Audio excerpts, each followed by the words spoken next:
constantly updated, constantly grown. Right? So at this point of time, I'll stop and ask, in our people's mind, people will just tell me what they think a brand is. When we say when we use the word brand, what does it mean? Does anybody? Fast. Identity of your person. Okay, an identity of a product. What does the consumer perceive it to be? Okay. That's it. Two living souls over here, everybody is gone. Something that a customer remembers you buy or your product buy. Okay. Target audience. I think it's your story, like the way your customers as well as you tell your stories. Everything. It's like a person itself. For me, it's just a name which says it all. About the product, about the company.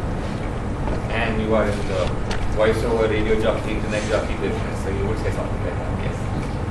I think a brand should explain what the company stands for. It should be the ethics of the company, the values, or even the product. I would say it's a personality. Okay. I would imagine if it is a person. Okay. Great. Anybody else? I would call it the face. I'll call it the face. Okay. When he's coming to customer. Okay. It's a perceived value on customer. Okay. Wonderful. So, congratulations. These are slightly better descriptions than I got the last time we had a conversation like this. So when people make fluid controlled valves, and I have a brand for that, it's my fluid controlled valve is a brand. So brands are not products. So what I hear you saying is brands are things that happen in the mind. Okay? So a loose starting point definition of a brand would be how one holds what you perceive in your mind. Okay? The visual identity is only one small part of it. So your t-shirt is only one small part. Yeah. Okay. So brand is a living thing. And I've got this chart over here, and we're going to be talking about this, and I'm going to say this here, and it also will be my last slide, because I think it's so important. To my mind, in any business, and I'm making bold statements, so in any business, success is dependent upon four things. Okay? And you'll notice that neither of those four things have anything to do with the product that you make. Okay? It has to do with the consumer, and we'll define consumer as we go along. It has to do with what I call differentiation, and we'll define that as we go along. It has to do with brand, it has to do with the position. And for the rest of this talk today, I'm going to cover these four. When these four come into place, and all four, not three of them, all four come into place, you have success. When they don't come into place, the chances of success are very, very questionable. Yeah. Now, this may sound like something that I'm just throwing out, but I want you to just think about it. Okay. So if it was so self-evident, I would have put it above, right? So now I'm going to look at my next level for me. So first, let's define a brand, and I put a simple definition out here.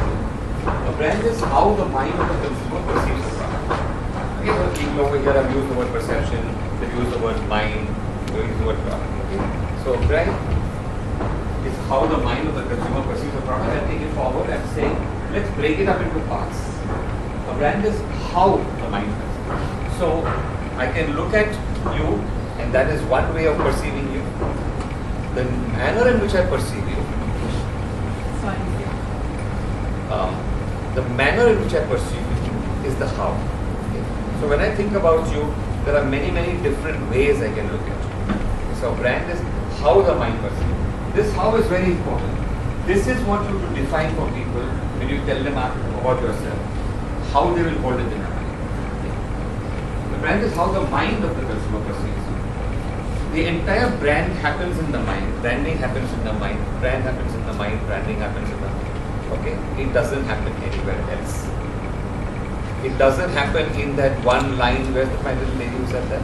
It doesn't happen in that one line that says it all, and that one word that says it all. That one word that says it all happens in my mind. It's not in the word. What does that mean? It means it's a combination of two things. It's a combination of that word. It's a combination of my mind. And it may be different from his mind and her mind and his mind and her mind. Okay? So different minds will perceive different brands differently. So brand is how the mind of consumer. And the most important element of all of this is the consumer. I am willing to bet that if I were to ask each of you all to describe your consumer, 90% of you all would have no idea who the consumer is.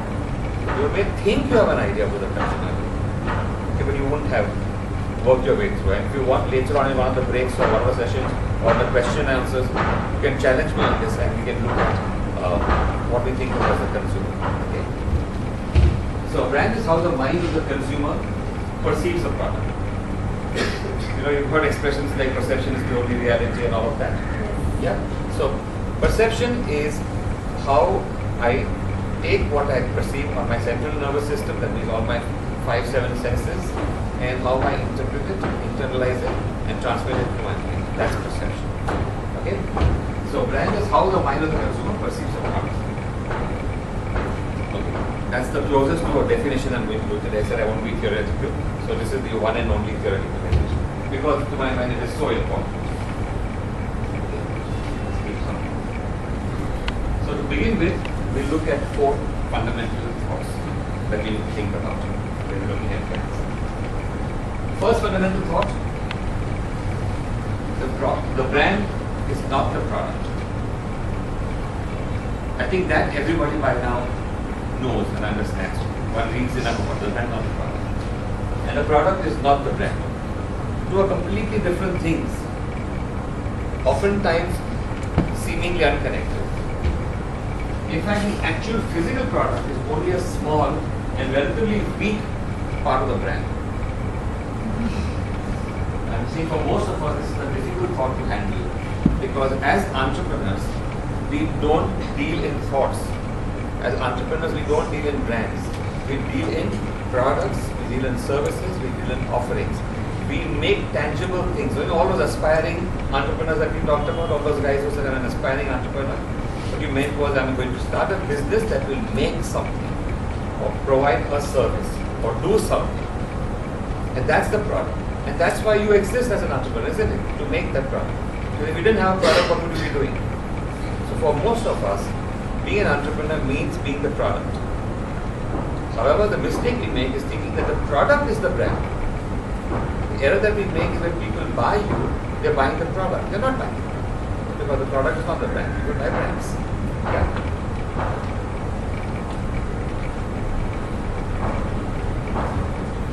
Are there many more of you guys out there? What are they doing? Eating breakfast? Can we close the doors for the session? So, tell them not to register.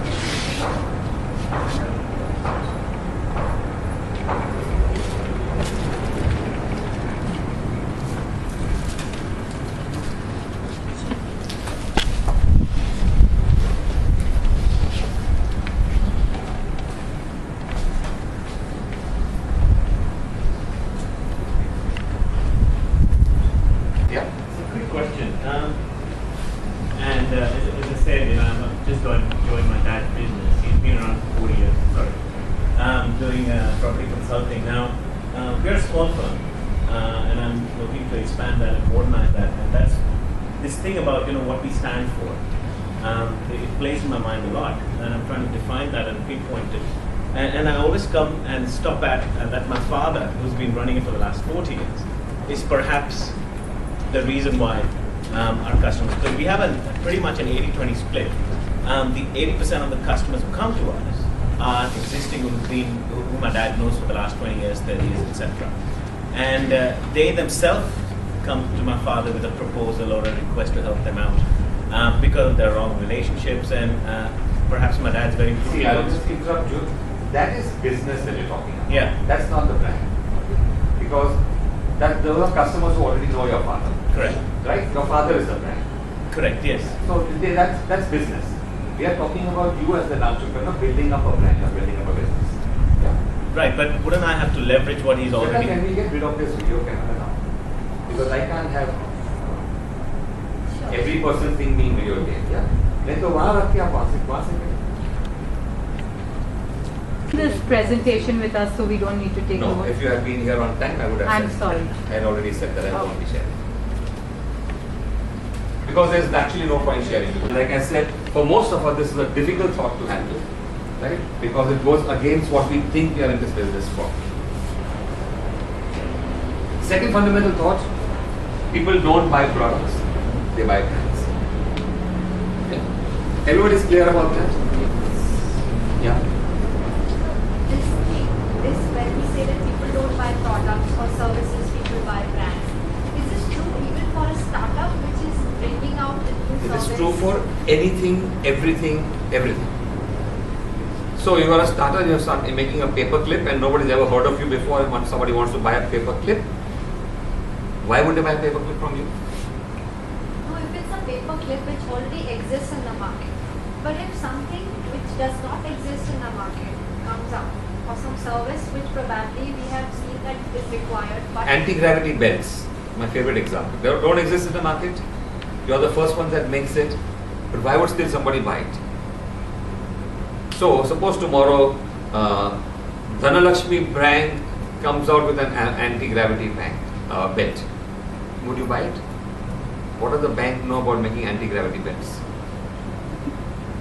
You wouldn't buy it. It wouldn't be safe. but then wouldn't it If- depend on how they sell it rather than the brand of the Dhanalakshmi? So the process of how they are selling it is making it a brand. Isn't that like marketing, how they sell it? Uh, How they sell it and Dhanalakshmi? no, we are using words interchangeably. Marketing, brand, different words. Marketing is a process. Yeah. Marketing is an activity. A brand is an entity. A brand is what people buy. The process of buying is marketing. Two separate things. Think about it. Okay? And just to share one experience, I don't know how it is related to this. I have come, this is a practical, I was in a shop, and somebody comes, एक बिस्लरी देना.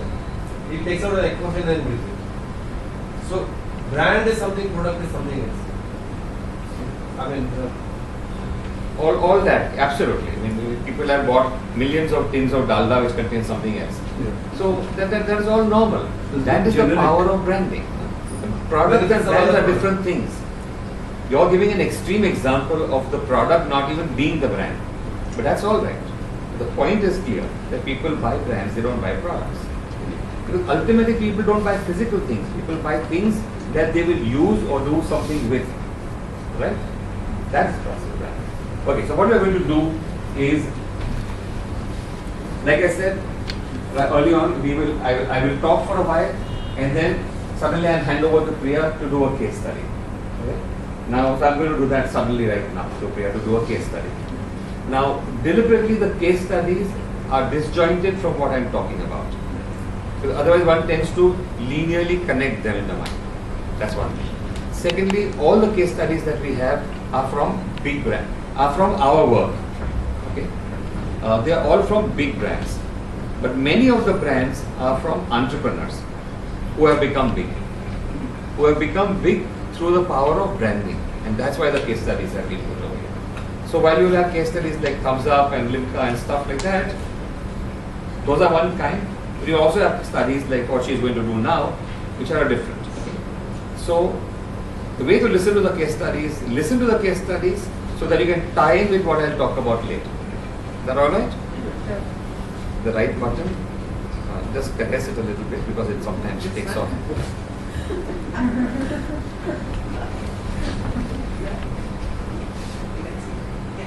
And then Getting set. So what I thought is, because we're talking to all of us who are at a different level of starting and thinking of a brand and thinking of a product, I thought of this example which I think personally working with Ormax has been always etched in my mind. Okay, we've all heard of Livon? Yes. Yeah. Okay. And when we were working for Livon, we realized that it was a new product. Absolutely. If you look, what is I put the definition of what Livon is, and it was a new category completely. And we worked with Darshan Patel, who was earlier with Paris, and now he started his own company, Winnie. And he was saying that I have this product, and it's a damn good product. What do I do with it? Yeah. how do I talk to my consumer? How do I position it? What is it that I need to say? Yeah. So, Livon is a hair detangler product. Today, if we call it, we'll say it's a hair detangler product, popularly known as hair serum. There was no product that existed like Livon. It was a new category that was being created. So the question was, how to position Livon was a very important thought in my mind. So, do I position it as a product that will make my hair smooth, silky and shiny? And this is possible because I'm saying serum, if you know, it's a gel. It coats your hair and it has those properties. So, as a person making a product, I would say, wow, let's use that, right? Because that's part of my product attribute. And all women want silky, shiny hair. I mean, I've done loads of hair research and everybody wants that. But the problem was that the shampoos already promised this benefit. If you know any shampoo advertising, what do they say? Silky, shiny and bouncy. Yeah? And if I go around and saying the same thing, do you think there is a chance of me even cutting ice with any of the consumer? Do you think I'll ever be able to sell this product? Difficult. Yeah, it'll be different. They say, "Arey, shampoo se mil raha hai na?" You're already in a cluttered market. Yeah, I'm already there. Do I want to be another shampoo with the same benefits? I'm killing my product even before starting it. Yeah, I have a fantastic product. It can do so many things. But if I want to get into the same space as the shampoo, I've already killed my product even before starting. No, just one thing. Sure. But the thing is, for that shampoo, I have to go for a bath. This is without the bath. I think Yeah, but this- the consumer doesn't this. Consumer is only saying that ये product से मेरे को silky shiny मिल रहा है. So it's, I'm already getting it from my shampoo. Do I need to buy your product then? I'm going to switch over. Do I need to even switch over? First of all, it is something that I use after my bath. Why should I take the effort to do it? Yeah. Why should I take it? Remember, all women keep making those adjustments in the mind about how much to buy, what to buy, all of it. Yeah. So what was the consumer learning from this? We realized that women were afraid of hair fall, and so are the men today. Yeah. But hair fall was attributed to many factors like diet, nourishment, illness, wrong products. Yes. Then we found another big concern, that is hair breakage. And this happened because of knots, of the detangling, and a lot of women in the group started doing that. When I'm combing my hair, it's breaking, it's falling, and that's another big concern. And he said, I can't do anything about the hair fall. Can I do something about the hair breakage? Yeah. And this led to the big thought that hair loss due to breakage is an opportunity for Livon. Yeah.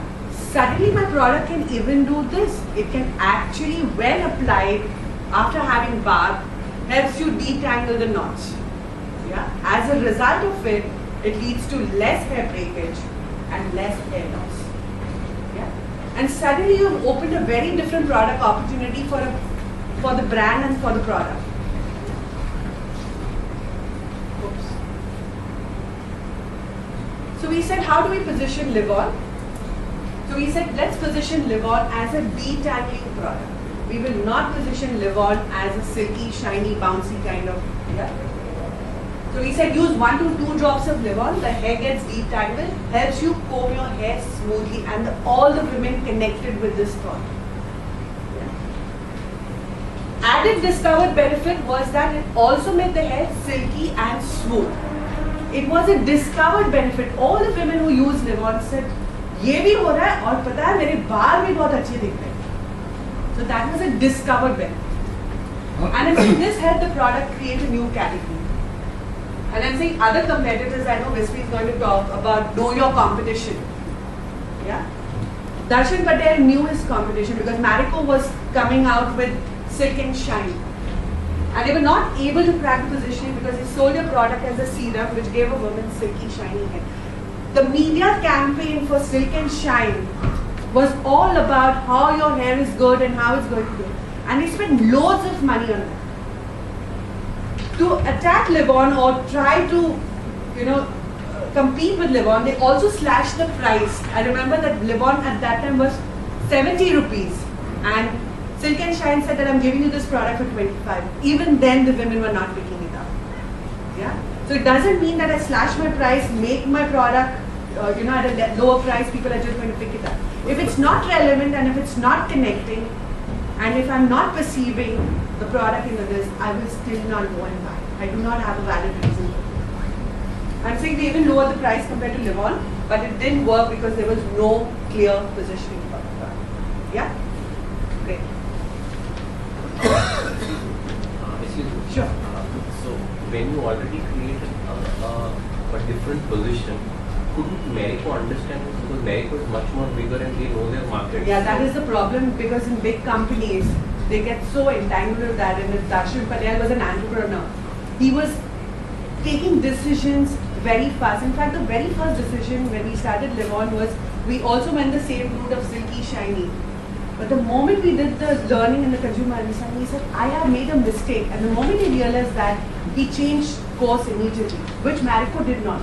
Both the companies made the same mistake, except that Paras changed themselves and arrived at a far more powerful thing. Marico didn't.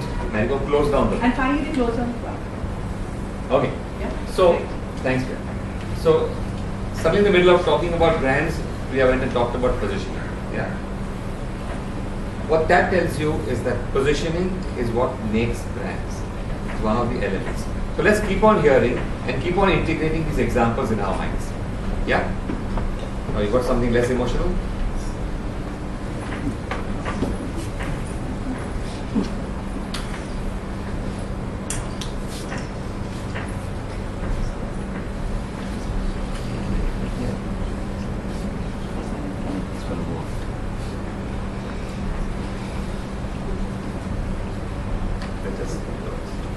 Yep. Thank you. Thank you. Okay, so we were talking about 4 fundamental truths, 4 important thoughts. Let's look at the next one. The third fundamental thought is how brands process and progress. All brands obviously start by being a product. When you don't have a product, there's no question of thinking of a brand. You start with a product. Most important thing is the consumer. Because nobody consumes the product, product won't sell, you won't have a business, right? Products exist in the minds of the consumers. They are the ones who buy your product. That's another very important thought. Products don't exist in your factories or on retail shelves.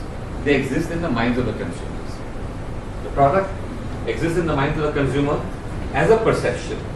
Once it is bought, there is an experience of the product. Now, the experience of the product could be that I bought it and I used it, so that's a usage experience. It can also be a perceptual experience. I picked up the pack, I didn't like it, I put it back.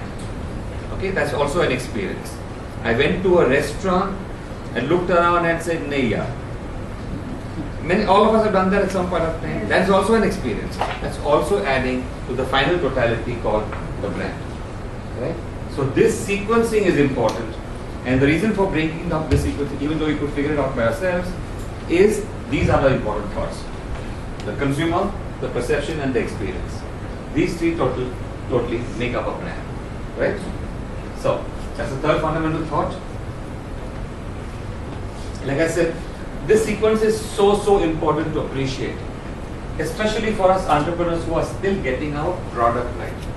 And like I said, I give a lot of talks at TIE, and I find that all of us, and rightly so I'm not knocking it, rightly so, are preoccupied about making our product. Obviously, if we are not going to make the product, who's going to make the product? Right? But that cannot be your total preoccupation. That's the point I'm making over here. We are getting our product made, we are getting our product right. In the process of doing that, we have to understand that our products don't exist in isolation. Our products exist not in the physical form, they exist in the perceptions of our consumers. Yeah? So that's the third fundamental thought. The fourth fundamental thought is that the consumer is not static. There is a constancy of change. Remember I told you that your product exists in the mind of the consumer, but the consumer himself or herself is constantly changing. There's a constancy of change. He's constantly changing, evolving, transforming, and his need is therefore changing. You look around the wide range of ages over here. and each one of you have an experience base and a history, and you look at your own history and look at the people around you, how they've changed in the last 5 years, the last 10 years, the last 20 years. That change is not only in the consumer, in the consumer's mind, the consumer's behavior patterns. What was relevant to them is no longer relevant to them now. What was not relevant to them at that time is now relevant. So everything is changing, the consumer is changing. Yeah? He's constantly changing, evolving, transforming, and his therefore need is changing. So your product therefore is also constantly changing. Not necessarily your physical product, though even that should, but your perception of your physical product is changing also. Right? So therefore your brand is also constantly changing. Right? Later on you'll hear me saying that positioning should not be changed. The planning horizon for all good positioning is 20 years. But awareness of the positioning and awareness of the brand should constantly be checked, because that would constantly be changing. Yeah, I just noticed you out there. Hi. Any more and you could be on the last seat out there. You like it there? Oh, some more are coming in. Are these people in the wrong room or they're on the right? Pardon? That's all, but they don't have to be sitting in the last row. And a punishment this week. You I know. No, I said, as a punishment, who will come in late to sit at the last row. Oh, then half the slot would have been there. Okay? So I'll just ignore you guys and let's just continue.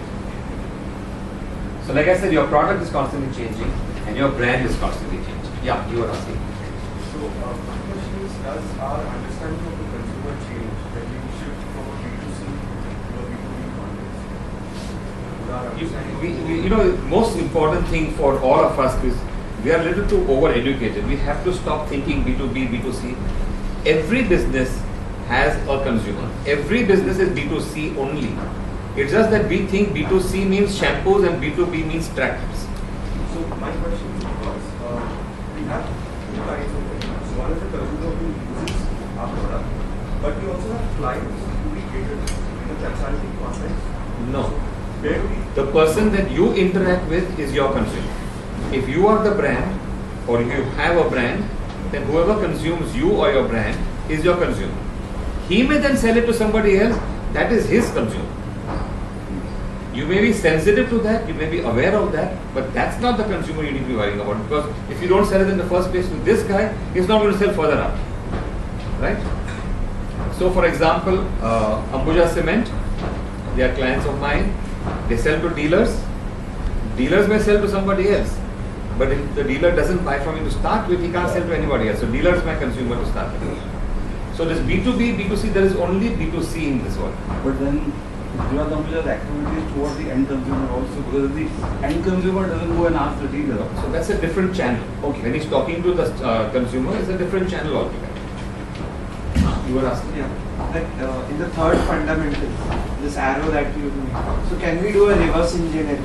You establish like what your brand to be in the consumer's mind, and then think of what kind of experience, and go backwards. मेरा बेटा एक दिन doctor बनेगा. So then you visualize him in that court with a stethoscope, and then you give him an education. Then you get him there. So may not even study in school. Doesn't work. Sorry. I have a product, I deal in leather products.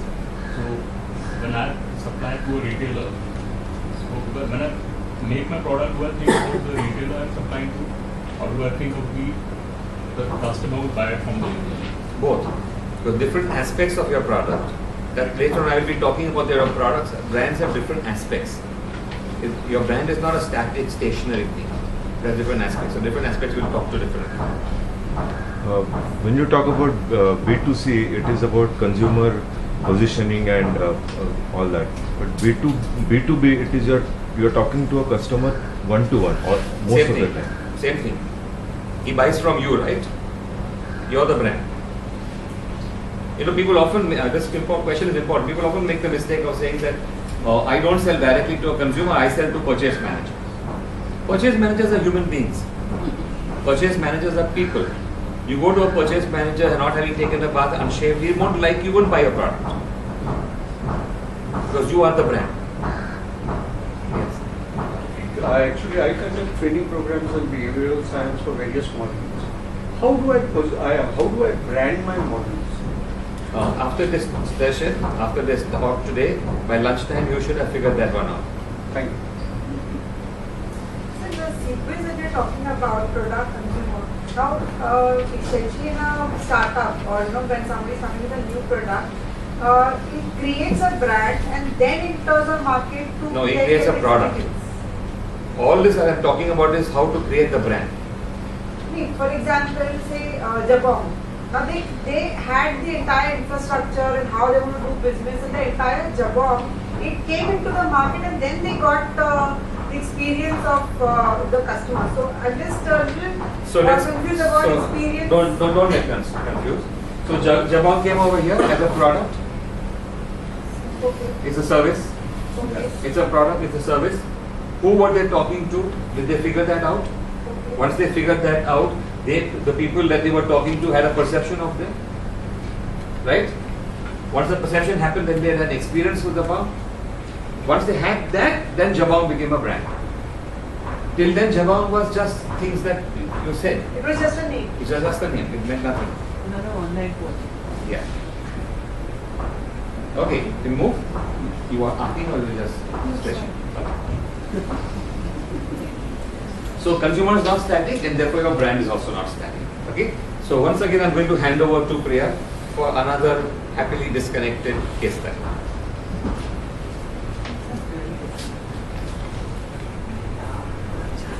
Like I said, all the case studies are from our own work. So Thumbs Up is again something that we worked with over the last 15 years, I think. I put this case study because if a product is constantly changing, brand is constantly changing, do you keep changing your positioning?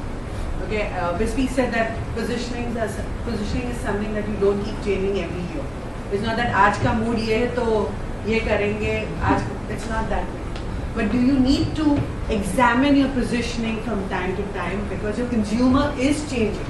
Your consumer is not a static entity. Your consumer is also maturing, getting greater exposure, greater experiences. Yeah? And I think Thumbs Up was a lovely example of this in all the work that we have done. And if you look at Thumbs Up, before even I go on to the slides, in your mind, you'll go back and say, hey, Thumbs Up has changed. Has it or has it not? Yes. It has. Okay? And let's go through each of these. So I said Thumbs Up continuously examines its positioning. Okay? And there have been 2 positioning changes for Thumbs Up. In this case, Leo Burnett is the advertising agency for Thumbs Up. And we work closely with the client in partnership. Yeah? And every time they have felt the need to say, hey, does Thumbs Up need to change its positioning? Does it need to examine its positioning? It has been like this. Has my consumer changed? Is he connecting with me the same way that a 20-year-old person way back then is connecting? Has that changed? And that's very, very important for us. Can we do a small exercise? Yes. When I say Thumbs Up, what comes to people's minds quickly? Rage. Macho man, drink what? Rage. Rage. Rage, you said? Rage. Taste thunder. Akshay Kumar gets the thumbs up. Excitement. Celebration. Adventure sports. Strength. Great drink. Best drink in Bombay. Best drink in Bombay, in India, world. Let's say solar system. Yeah, okay. Then Who manly? Huh? Who manly? Manly. Nobody said biryani and big burp, but that's all. Childhood memories. Childhood memories. Never say that dates you. Yeah. Okay. Great. If I were to say Pepsi, what thoughts come to your mind? Sweet. Sweets. Competitor to Youth. Competitor to Coke. Compared to the Coke. For kids. Not for guys. Not for guys. Sweeter. Anything else? Cricket. No pa. Cricket. Low. No pa. Done nahi hai. Fuss.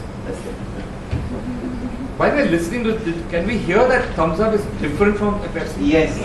Very much so. Yes. So if I were to ask you, what is the category in which the two exist? Apart from what Steve Jobs had to say and a young little cynical lady here who has to say.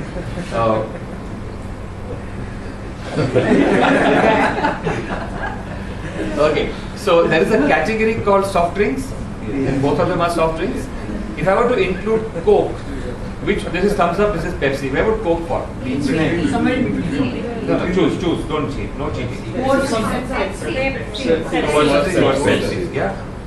The point being, Pepsi and Coke constitute the category. Thumbs Up is an exception from the category. Here's an example of positioning that can be an exception from the category. Okay, and I've just created. And when we first did the work with Thumbs Up the first time around, this was the second time, first time around, the danger was that Thumbs Up was becoming so manly, so fizzy, so biryani, so burpy, so strong, that it was no longer part of the category. The category is all about fun and excitement and running around and kids and sweet and all that. You get what I'm saying? Right? Any brand that runs the danger of moving out of its own category is a dead brand. Because people buy category first, then you buy brand. Right? You don't say, today we will have curry rice. Right now I will have a curry rice.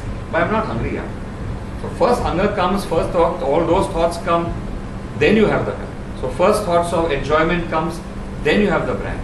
Right? So the category comes first and then the brand comes. So if you are out of the category, you got a problem.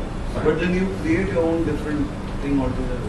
Yeah, so Livon could do that, but Thumbs Up can't go about creating a soft drink category. But Thumbs Up in this case is part of the category of soft drinks. See, for Thumbs Up, I think differentiated more from than anything else. You know. That's a product differentiation. That's so she's going to talk about the branding differentiation. Yeah. Sure. You mentioned that Thumbs Up, but Thumbs Up is also about fun. Like to me, I don't know whether it's about others, but isn't Thumbs Up also fun? The different kind of fun. Different kind of fun. Different kind of fun. So that's what you're going to be looking at. Yeah, different kind of So fun different from your kind of Pepsi fun and Coke. altogether. Different kind of fun, and I'll cover that. You were saying something? No, it's not only semantic, it's very weird. I said the Thumbs Up did go down, if I remember. There was a time when Coke and Pepsi were there. Up Exactly. and coming down. Because it And stopped again, connecting Thumbs Up, with the yes. category of soft drinks. ये कुछ अलग ही है यार, ये soft drink नहीं है. It's doing something for those loyalists and lovers of Thumbs Up and this person, and everybody else has said that no, I'm not connecting with this Thumbs Up. It is something else.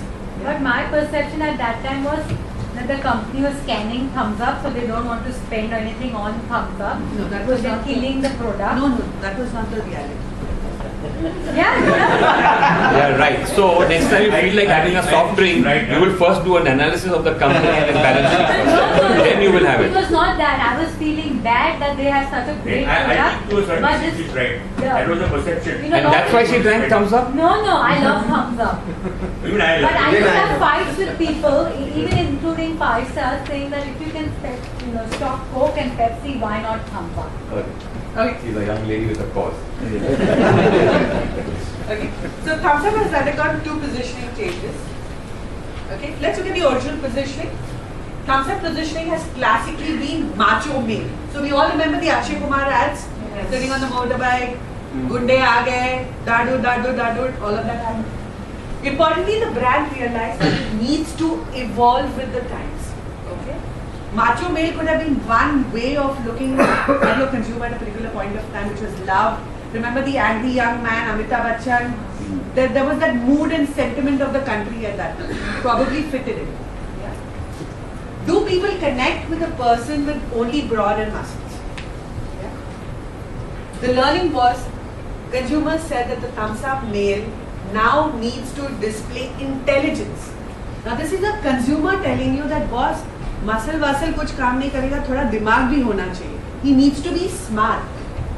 Okay, I have moved on, and this guy has not moved on. He's only fighting with villains and doing all of that. I have moved on. I've become smart. I've become intelligent. But my brand Thumbs Up, which I like very much, and these were loyalists of Thumbs Up, has not really moved on.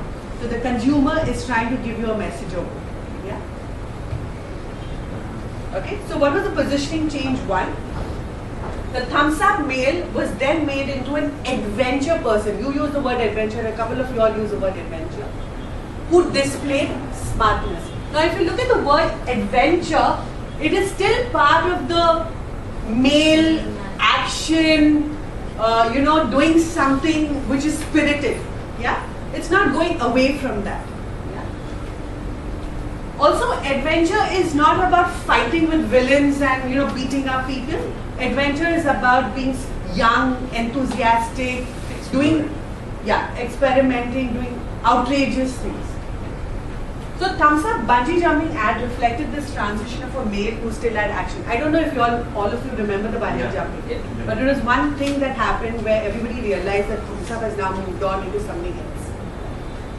But action was not about fighting villains, but action was now translated into adventure. And I think this is very, very important. Can I take a word called action and dimensionalize it? Action could be about fighting, action could be about adventure, action could be about movement, action could be about so many things. And I think we need to keep revisiting these words because each of them could have different meanings. I have a question, sorry.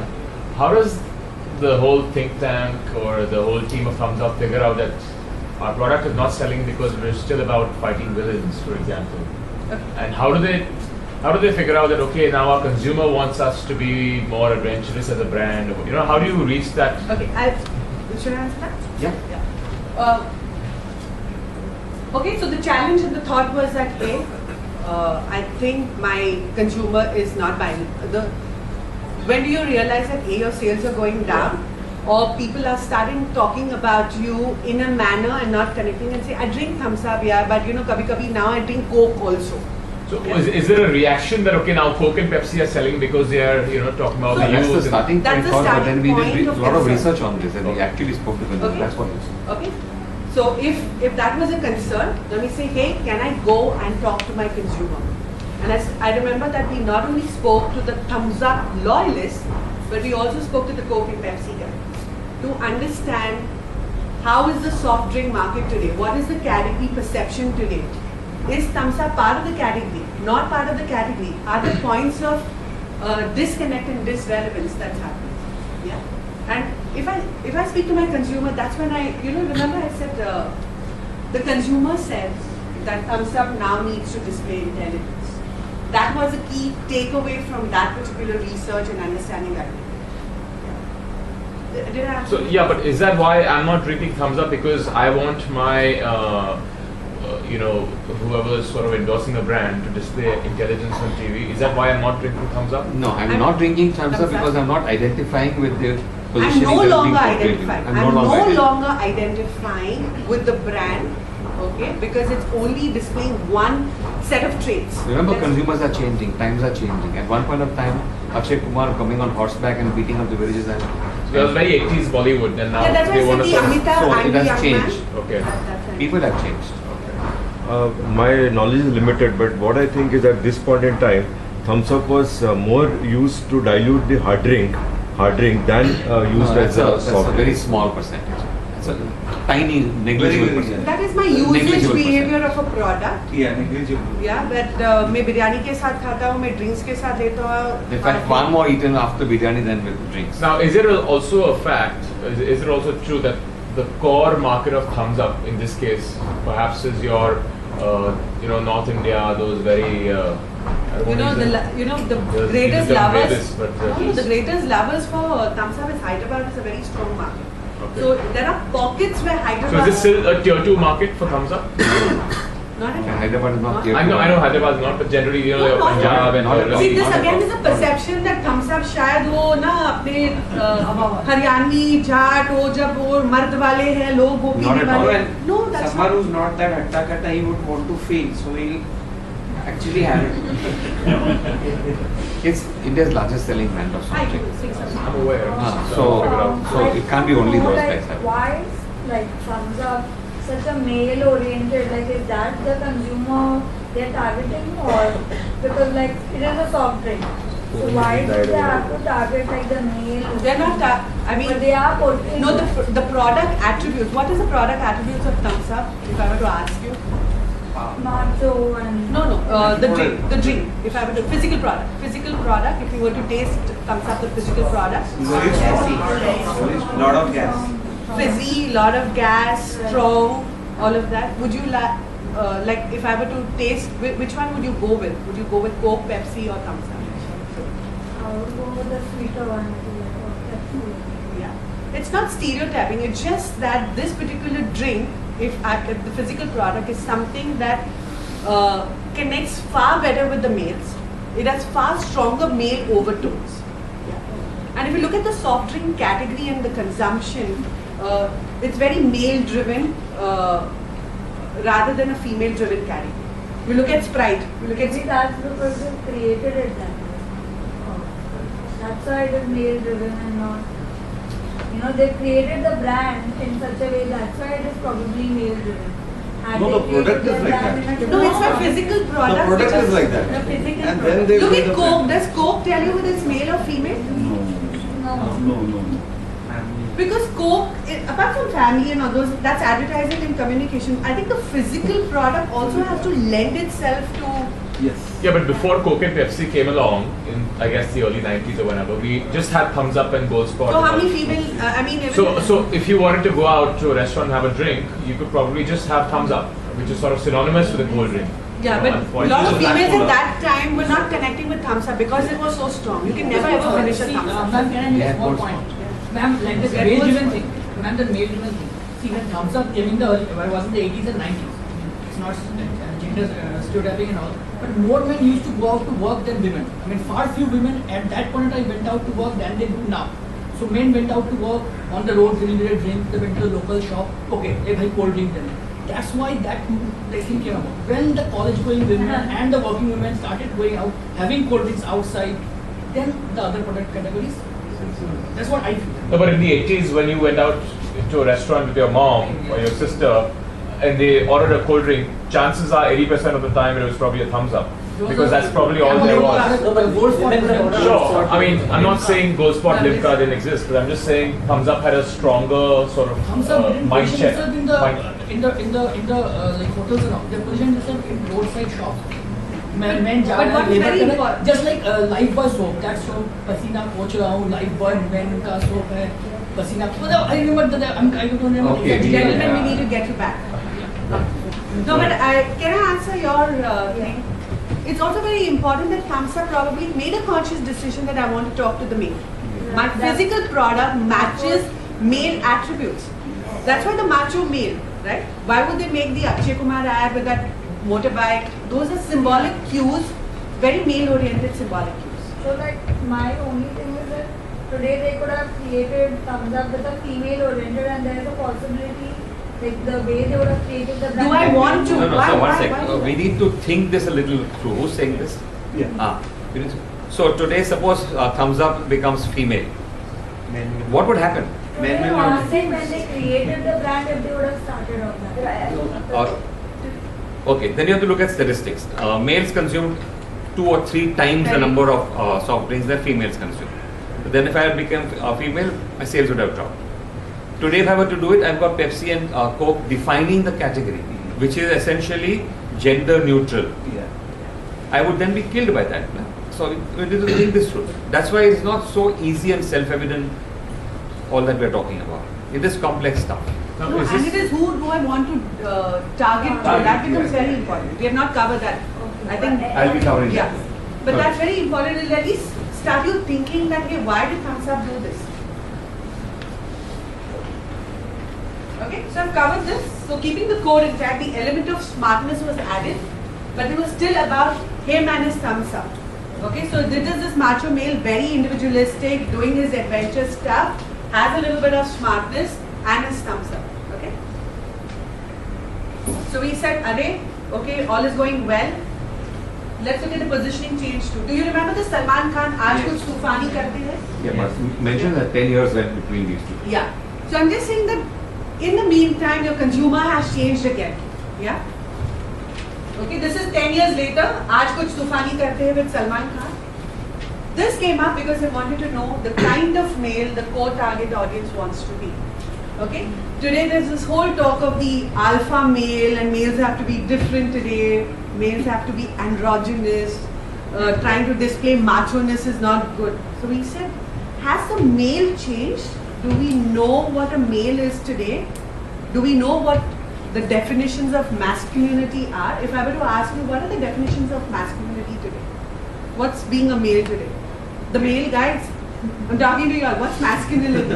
Metrosexual. What is mard? What is mard? Metrosexual, okay, what else? Responsible, okay, very good. Sensitive to the opposite gender. Sensitive to the opposite, that means we were insensitive before. We No, but listen, no, but when you're listening, it's Let's go to important. Delhi. So we are talking about transition and change, yeah?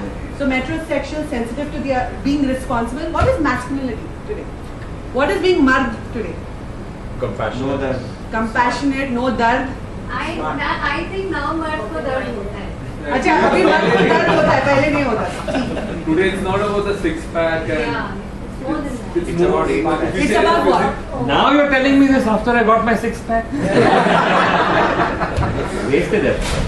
So what is it Even about? if you compare the actors today, so I mean, say 10 years ago, if you had Salman Khan with, six shirt pack, and fight, so today you can even have actors like Imran Khan or Ranbir Kapoor. Right? Correct? So suddenly masculinity itself has changed. Okay? If I go to Gwalior and Jhansi and ask them मर्द होना क्या है, वो शायद बॉम्बे से थोड़ा अलग हो सकता है. When you go to Gwalior and Jhansi, they just want to kill everybody on the road because that is being mard. In Bombay, shayad, so the definitions of being mard and masculinity might be different. Yeah? So we said, let's understand this. What are the traits? Is there a new definition of masculinity that is coming up? Yeah?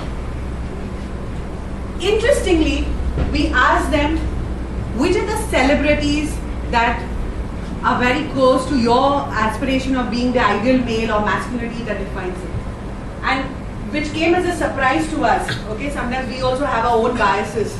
Yeah. They said Salman Khan is the ideal male. If I were to ask them, Salman Khan, ये सब पागल हो गए सब. Got married. Okay, so ideal male. He has plans, but he was seen as a person. He was seen as a person they would like to be, especially in small cities like Gwalior and Jhansi. Say if I have to go to the tier 2, okay, today I'm not selling soft drinks only to Mumbai, Delhi, but I'm also going to tier 2. Who is the ideal male? He has the action and the muscle, so he fits in with thumbs up.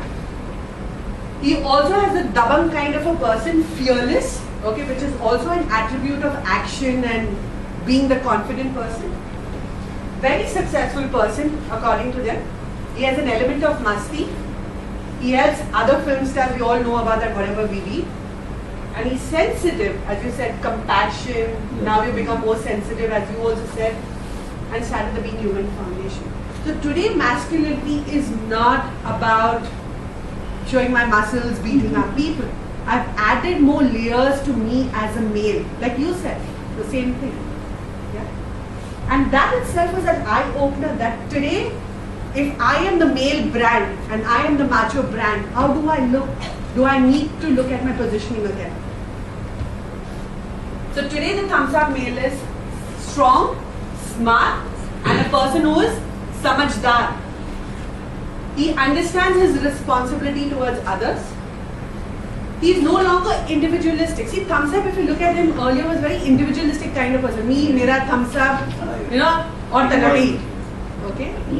I'm using Hindi because I'm just saying that that is the kind of picture that it was. But today, he is no longer individualistic, but thinks about the group and society. So today, I have made another shift in my mind without losing my core attribute of masculinity. That is at no point it will be compromised. I can only define it, redefine it, and make it relevant to my consumer. And if you've seen that they have not lost the macho-ness, the action and the adventure at any point of time. And as you look at your brands and your products, there will be a core that you will never ever compromise on. Yeah? And I think you need to keep that in mind as you're looking at your brands and products. So, I have a question. For a mass brand like Thumbs Up, is it a huge challenge, especially in a country like India where which is so diverse, So you almost perhaps need to keep adding new attributes while keeping your core strong, because you need to appeal to different sections of the market. So they may like the whole Salman, Dabang, whole attribute, let's say in the UP Bihar belt, because the whole Chulbul Even when Pandey we connect. did it in Mumbai. But perhaps if you go down south, where there's a perception that the male is a bit more, for the lack of a better word, docile as compared to your Hakata, Punjab, South action movies. Yeah, but you know what I mean. Generally, they're a bit more they're chill. You've seen that, what is that? What Indra the Tiger? Have you seen it? There is a perception called action in the mind. Okay, and that is what we need to tap into. So it's not about south and north, but if I had to look at action and dimensionalize action, then what are the attributes that fit it? And those would connect even with the south person. And that is what we need to look at. Not like I think South Indians are docile and the Or a Punjabi- Bengali is just whatever. No, but action. You might not feel it. You wear your biases on your sleeve. Like wear my 6-pack. My wife tells me I have a 1-pack. 1 pack of beer. Just the 1 pack. Okay. Are we still on thumbs up? No, not thumbs up. A completely different product. Marlboro was started off as a women's only cigarette in 1908 or something. So for 20 years it sold as a women's only cigarette which men weren't supposed to do. And then suddenly after the Great Depression and men were supposed to go and work in the dockyards and do the hard work, it suddenly became a men's product, and they accordingly had to change the entire thing with the farmer and the cowboy thing. So now, no woman will touch a Marlboro. Most won't touch a Marlboro. Marlboro lights. Okay, they have come to. So do you think this any such thing can undergo that we have to keep in account as an entrepreneur that the thing can entirely change for a certain thing which is not in our hand. See, remember that little curve I showed you? First was what? Product. What was the second one? Okay. So we went through a lot of thumbs upping over here. And again that was about positioning. Yeah. And as we do more of these examples, we begin to connect up positioning and branding, and how brands require positioning, what positioning does to a brand. Okay, so that's the point over here. So let me continue. And what we are going to do is take a little break for examples. And I put down over here 4 examples which we'll talk about from a branding point of view. So, when we say Nike, what comes to mind? No stopping. Just do it. Sportsman. No stopping. Super achiever sportsman. I just always remember his mark. Okay, keep going. Positive. So, what you've taken away is a visual element, right? That's a component of a brand. But when I want to ask you further, when I say Nike, what thoughts come to your mind? You can't keep on saying this will come to your mind, right? Comfort. No stopping. No stopping, comfort, Speed. Sporty. speed. First of all, what product will come to your mind? Sport shoes. Shoes.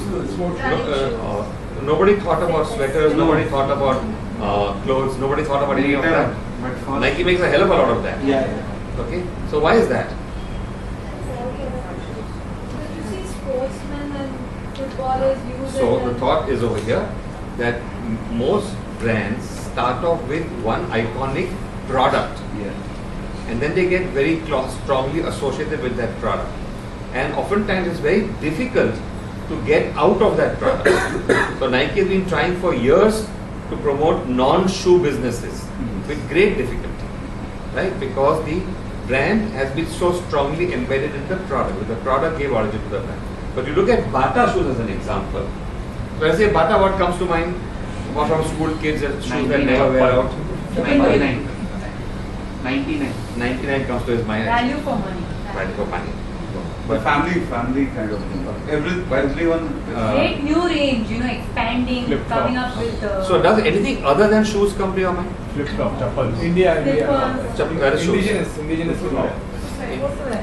Made in India. Bata is actually not an Indian brand, but it's so closely associated with India. Like I was shocked when I went to, like I never knew this, and I went to New York and I saw Bata and I got so excited. It's like, oh wow, it's like an India pun. And then I found out that Bata is actually like an Italian brand, but it's so close. Is it? Check. I'm pretty sure it is. It's not an Indian brand, but it's very. No, but is it Italian brand? No.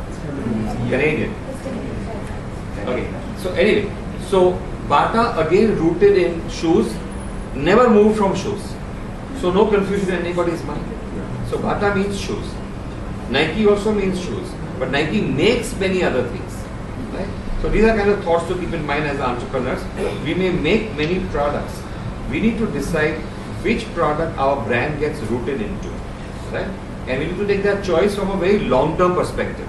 Not nowadays I'm making this, बाद में देखा जाएगा. There is no बाद में देखा जाएगा. Okay? Titan watches. When you look at Titan watches, what comes to mind?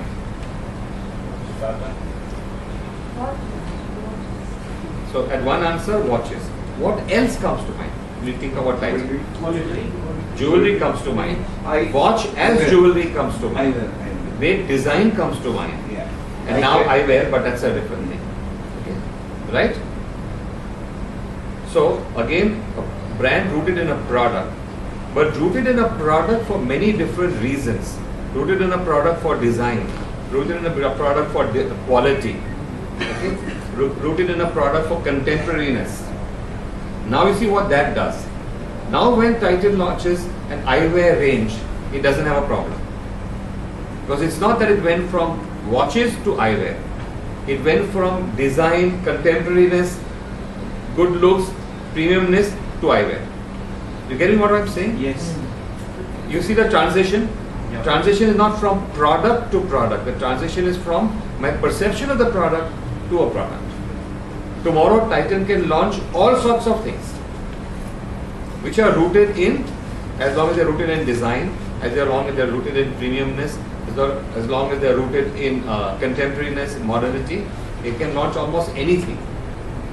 Yeah?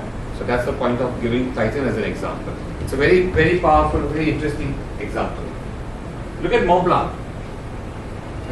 Pens, exclusivity. Luxury. Okay. Exclusivity. Pardon? Okay, so one is pens, that's the product. Exclusivity, luxury, what else? Expensive. Expensive. Somebody said something. Class. Class. Okay. Can Mont Blanc launch jewelry tomorrow? Yes. Yeah. Can Mont Blanc launch watches tomorrow? Yes.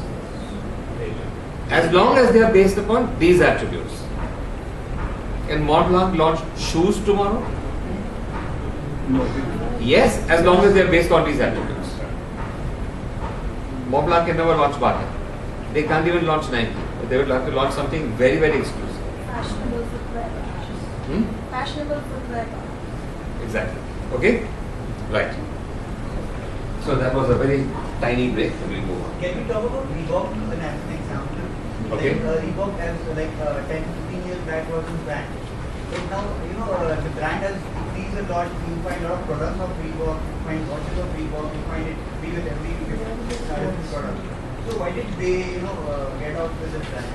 See, Nike worked very hard at being associated with shoes.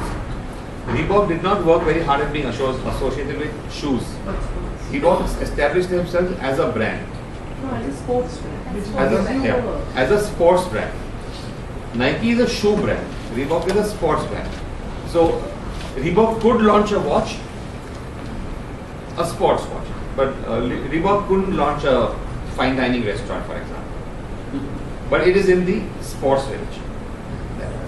So essentially, you're trying to say that when I'm building my brand, don't attribute to products, but brand associated with the attribute. That is what you're trying to say. Absolutely, absolutely.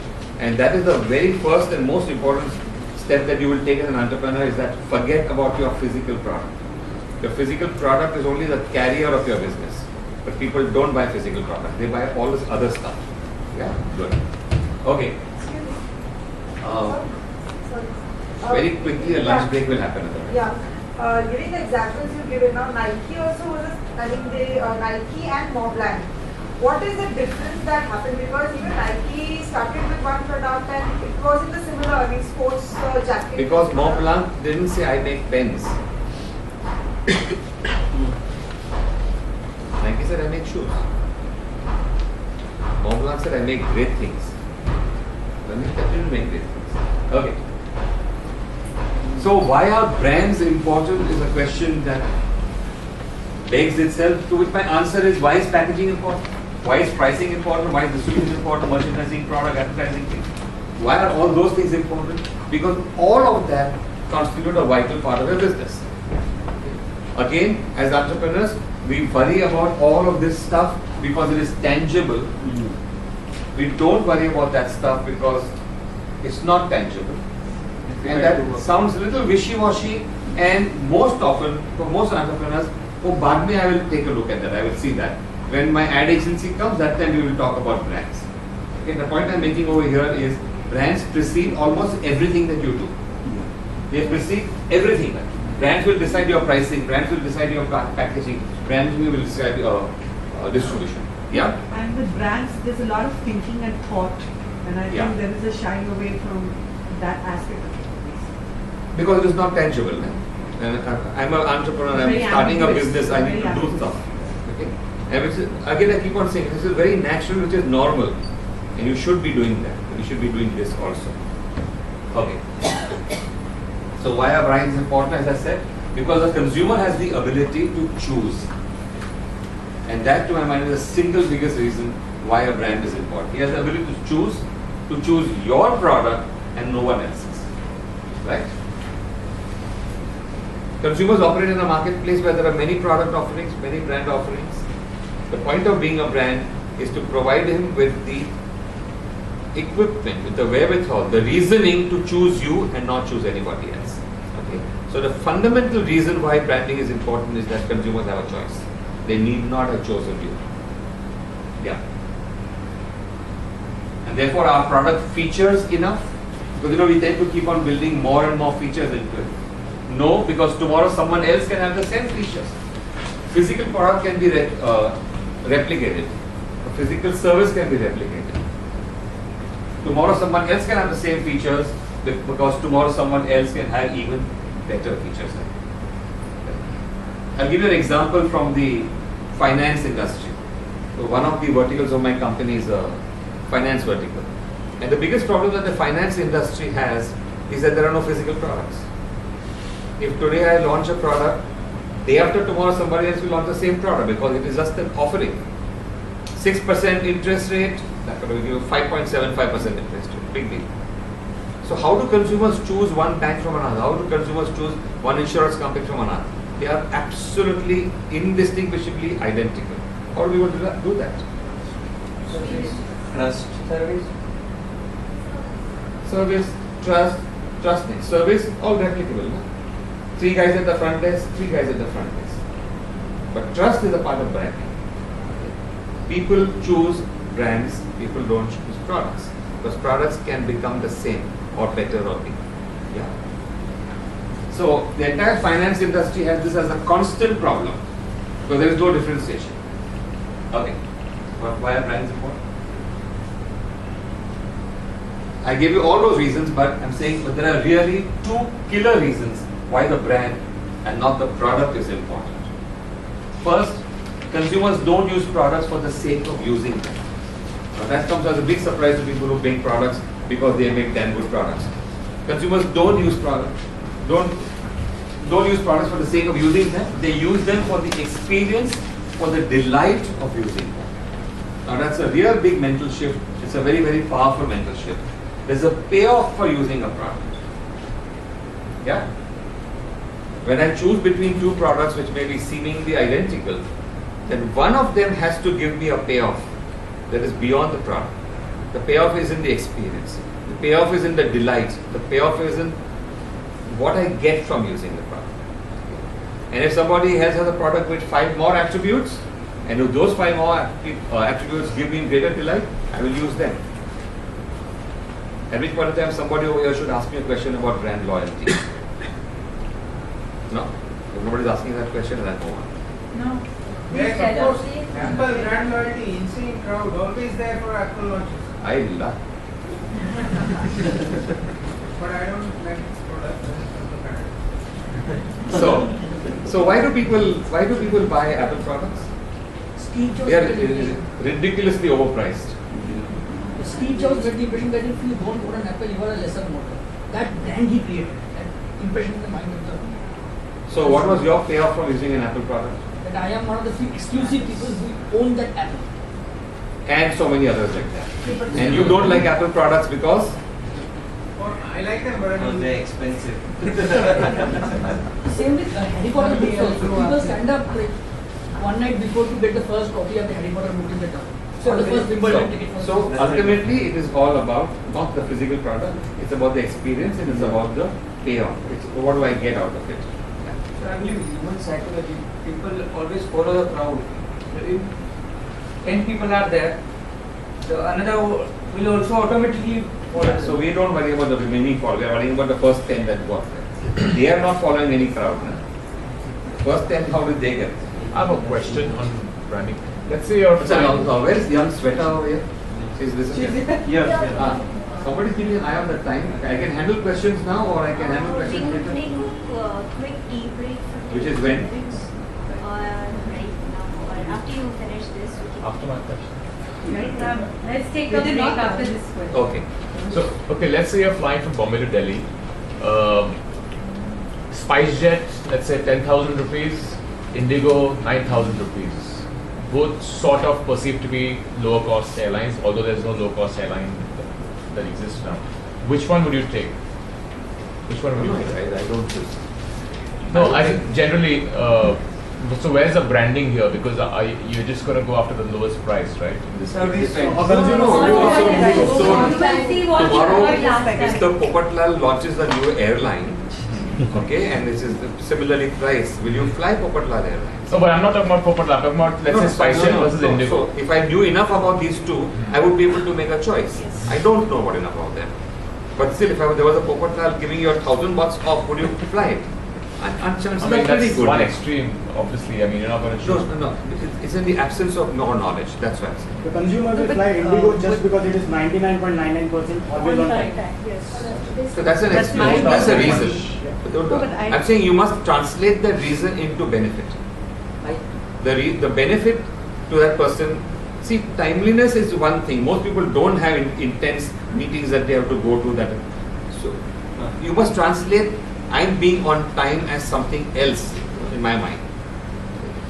That translation is where the brand happens. I mean, 5 minutes late, 10 minutes late, keep track. But the notion that I'm always on time, that is a different payoff altogether.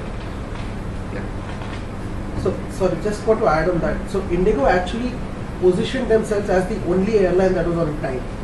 And then DGCA came up with these requirements that all airlines had to leave on time, else they would be penalized. After that, they changed their positioning to become the cool airline. And they actually, now a lot of the younger crowd, the youth crowd that travels, relates to Indigo more than they do a SpiceJet or some of the other, because now everyone's flying on time and we don't use that anymore. Yeah, but if SpiceJet is offering you a ticket, same ticket, Okay. Branding positioning. 1,000 bucks cheaper, which one would you fly? Okay, so I don't know. He's still a kingfisher man, no matter what you say. Because they give booze on the plane. Okay, so don't use products for the sake of using them, but they use them for the experience, for the delight of using this, and I cannot emphasize this enough. This is vitally important. You have to translate the product attribute into delight. That's what makes sense, right? It's a payoff for using a brand. And this payoff is not simple, or this payoff is not functional. It's not about being on time. It is complex. It could be a mental payoff, sensorial, emotional, behavioral. Above all, it's non-rational. So the payoff in the experience of using brands is always non-rational. Okay? It's not that you use this soap compared to that soap because you become cleaner. You might become cleaner, but being cleaner gives you a payoff. That is the important one. It's not the amount of dead cells on your skin that is important. Okay? So it's always about all non-rational. Yeah. So as entrepreneurs, when we look at our payoffs and our brands, we have to look for the non-rational payoffs.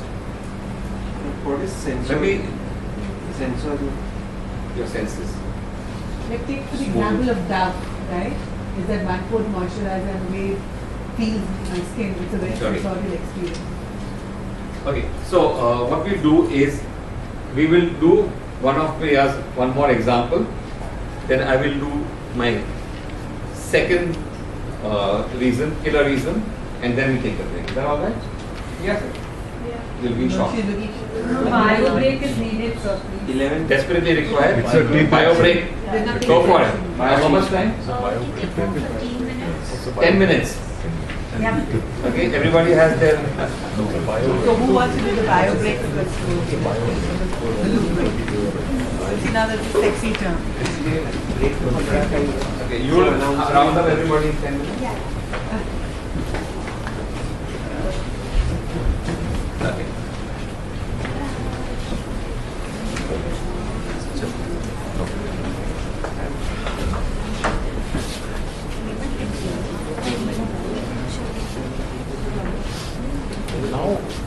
Now it's obviously done. Okay, let's open it. Thank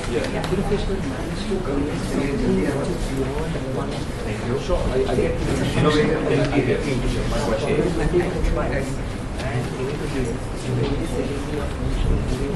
Promo producer for Specifically these two airlines.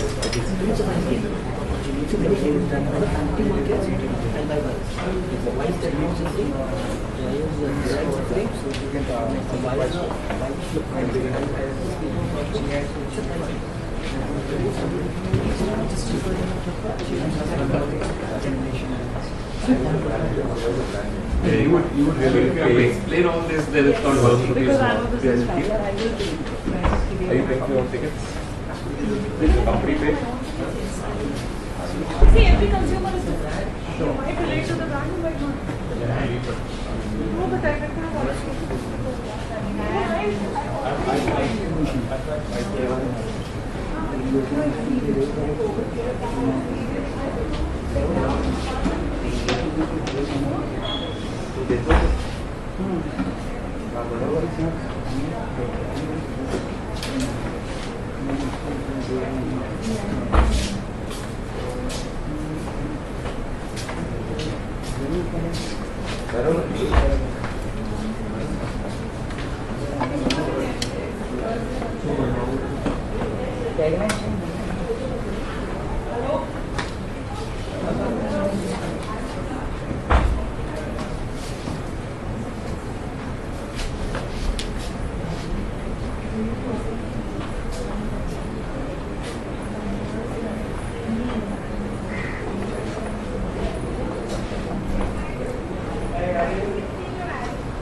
Questions and interaction, which was very valuable, has taken so much of the time.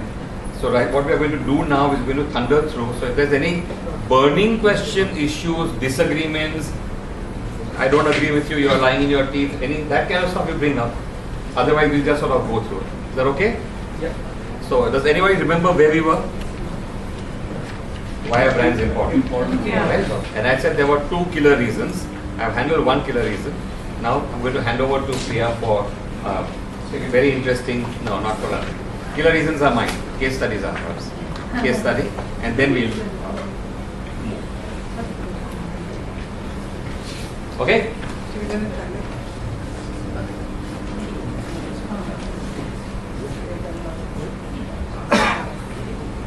I chose Move as an example because it was a new product, but it had a very dominant player in the market, and many times we're not going to have new products in new categories. You'll always have an existing player, dominant player that you're going to be pitting against. And IDEX was the in-home brand for the Rubefission market. It's called the Rubefission market. Yeah?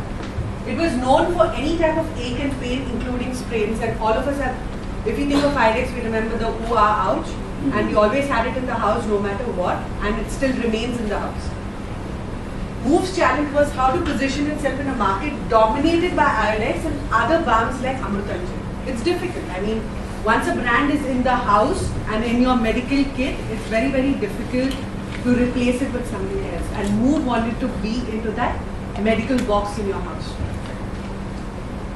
So the consumer learning was, since IDEX was for all sprains and general aches, Move realized that there was no product only for back pain. All women, after her first childbirth, okay, and whatever, starts getting some kind of a back pain. Either she's working, because everybody doesn't have a house help at home. Yeah.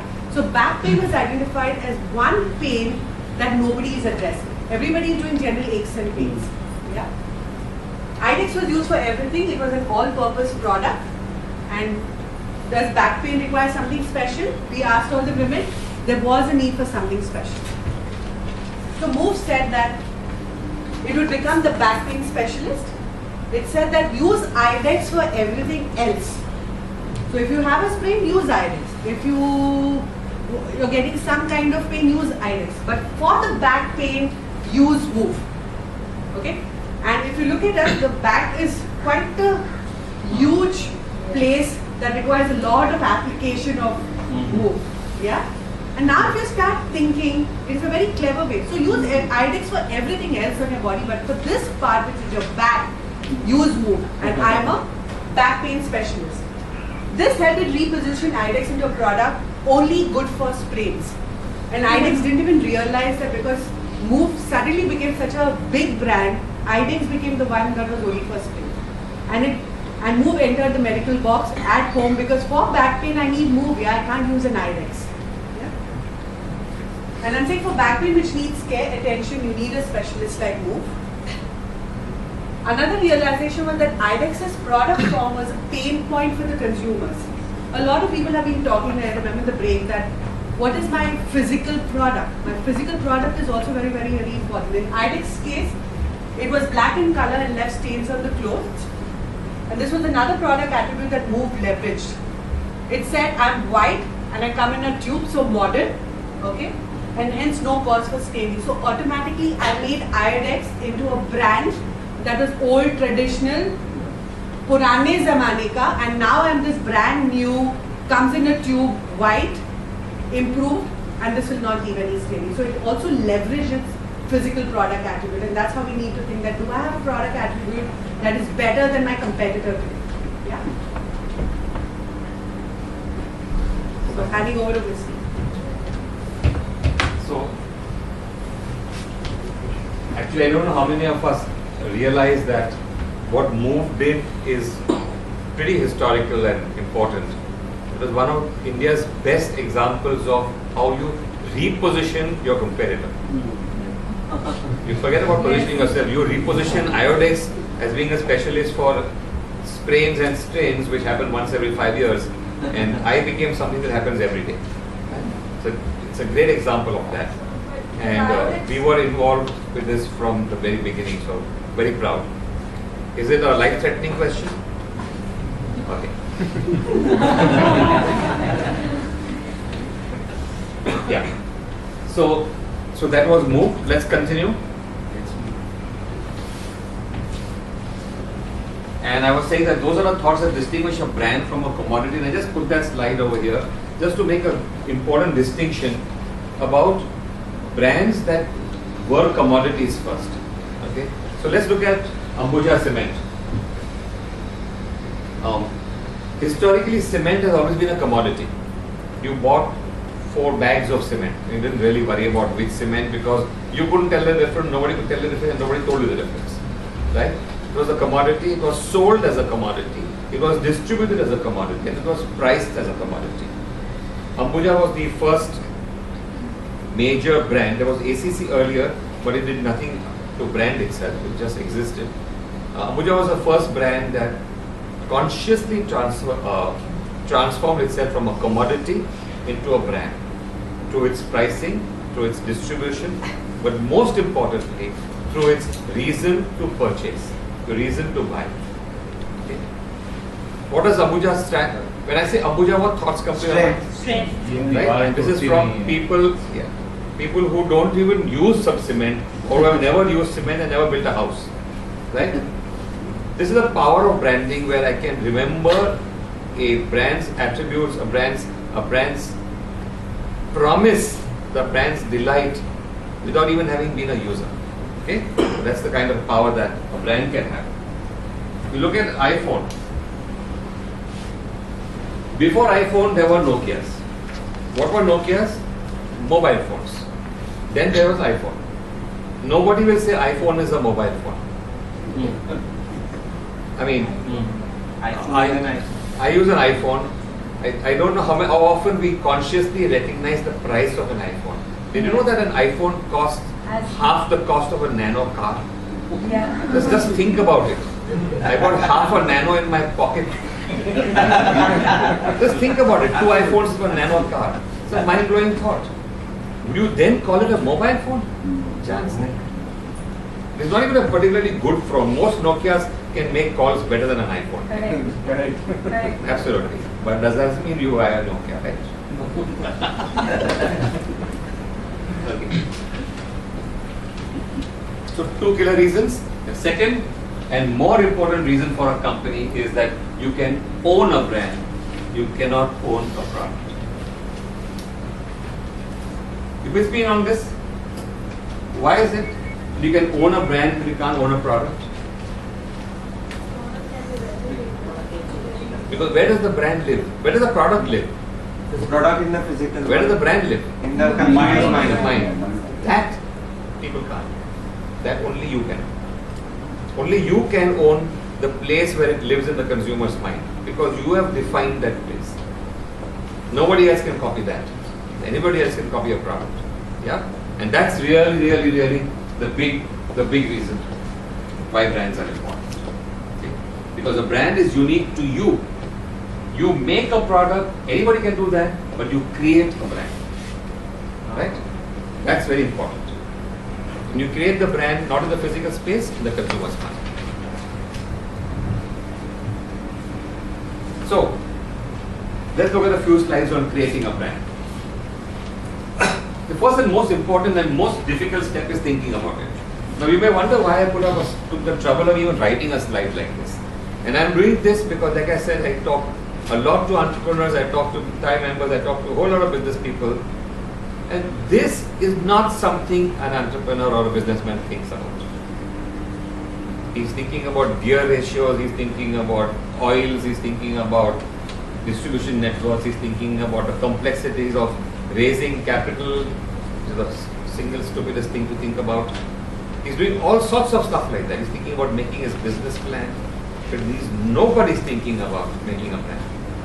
And that is the first and the most important and most difficult step.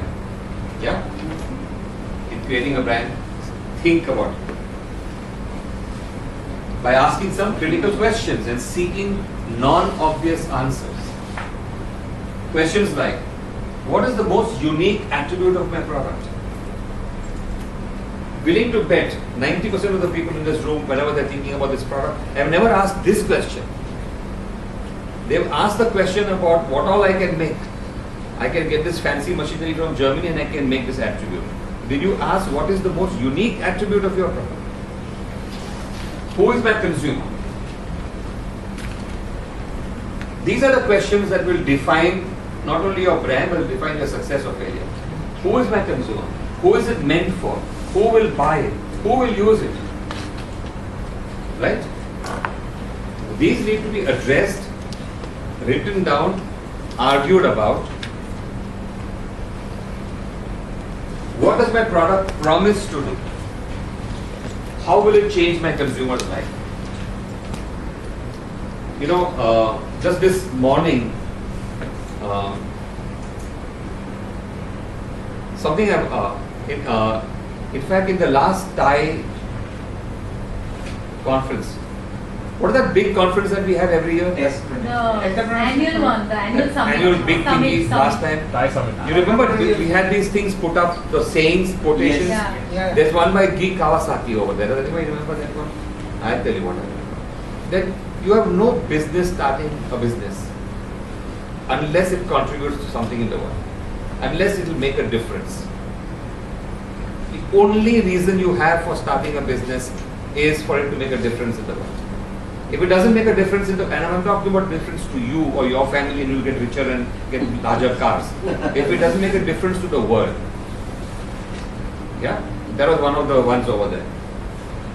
What does my product promise to do? How will it change my consumer's life? If that question has not been answered, then I'm putting to you, save yourself a lot of money, lot of trouble and get out of the business. If you have not answered that question, then you will really not ever succeed. Then otherwise you'll be just one more of everybody else, which is anyway doomed to fail. But you must ask yourself this question: how will my business, by existing, make a difference to the world? Now I know that most of you will think that is all hogwash and all that, but take it at face value. Life threatening? Yeah. Yeah. So, like the example of Move, you know, maybe it didn't really make a difference because probably it was like Adex. If you exclude, okay, fine, the white cream thing, it was just the way they created that perception. So it really didn't make a difference to a consumer's life because it was doing the same thing as Adex. Listen, if Iodex was selling 10, Move sold 300. Okay, 290 women thought it was of value to them. That's why they bought it. Isn't that changing the world? Isn't that making a difference? Those 290 women would not have had Move. Because that is the way they created that brand, right? You know, people often say marketing is all smoke and mirrors. It is not. Marketing is very, very real. When you make a proposition that is not real, nobody will buy it in any case. You cannot fake your way through life, making positioning statements. Could I please ask a question? Is it life-threatening? Yes. I would say this question is particularly difficult to answer when we are introducing a luxury or an accessory product. Because it's No, it applies to everything. It applies to little black garbage bags and it applies to very fancy jewelry that you may be doing in your luxury. Whoever is buying your brand is buying it because it satisfies them in some way. You have to find out what that way is. And that way is not always obvious. But who that person is? Okay. वो तो answer नहीं होगा तो आगे धंधा ही नहीं करने का. Okay. So, creating a brand, you need to answer these questions. And these answers will lead up to the brand's most prized attribute, what we call the position. Yeah. The position, we often talk about branding and positioning statement and all that. Okay. So, evidently after a slide like that, the next slide has to read like this. Correct? Okay. So, who will define positioning for me? Brand ke liye everybody was ready to talk. What about positioning? This is a niche that you occupy. Okay. Spot or niche. The number one ranking for a category. Market share, not necessarily. Okay. How do you showcase your product? Perception that you're going to How do you showcase your create in the product? consumer. First brand recall for a category. This extends from Atria Mall to Nukkad Ka Pan Wala. It's about. How do you want your customer to? Is it the segment that you're trying to? Okay. So this is what I classify as general purpose poke. So let's go on. I love that one about the Atria Mall to the Pan. Okay, so let's talk about positioning, yeah? Very simply, positioning is what you do to the mind of the consumer. What you do to the mind of the consumer. Yeah? Positioning is preparing the mind of the consumer to receive your product out. Even better definition. You with me on this one? Positioning is preparing the mind of your consumer to receive your product thought. So when whatever your product thought that you're putting out, it has to be received by the mind. preparing that mind is positioning.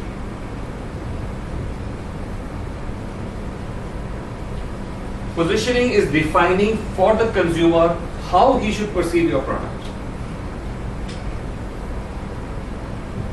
You can't say product and wait for consumers to come and perceive them. You need to tell them how to perceive. That telling them is positioning. You guys with me? Yes. Yeah? Okay, good. So positioning is all of that stuff. So I'm saying we pause here to understand more clearly what is a consumer. Remember, positioning has to happen in the mind of the consumer. You have to prepare the mind of the consumer. So first you have to know what is a consumer. So let's talk about the consumer for a while. I've got 3 self-evident truths. The first self-evident truth is we are all here because of the consumer. Not just for this talk, but we are in business because of the consumer. Simply we exist because of the consumer. So all you guys and the emerging, what kind of entrepreneurs? Aspiring entrepreneurs and all of those business guys, you wouldn't exist if there was no consumer. And I think that, and I can't tell you how many times people have not even registered that. Yes. That if there was no consumer, you wouldn't exist. So you're not doing the consumer a favor by existing. The consumer is doing you a favor by existing. So when Mahatma Gandhi made his famous statement, how many of you even remember that? What do you do for One the country. consumer? Consumer is the most important. He said 2 people. Okay? He actually knew what he was talking about. Yeah? So you exist because of the consumer. So if you have not really registered this point, you are not likely to exist. We all have a common product, no matter what we manufacture, no matter what we produce, and that common product is satisfying the consumer's needs, creating solutions for their needs. You only exist because of that. Whatever your product is, whatever you do, whatever your service is, whether you are luxury items or essential oils or gears or God knows what else, you exist only to satisfy the consumer's needs. If the consumer didn't have needs, they wouldn't require satisfying, they wouldn't require a brand or product. If we don't register this absolutely clearly, we will not be able to create our offering for them. Yeah? Third, that was the second, and third, not so self-evident truth. I'm saying the consumer is not static. There's a constancy of change. I referred to this earlier.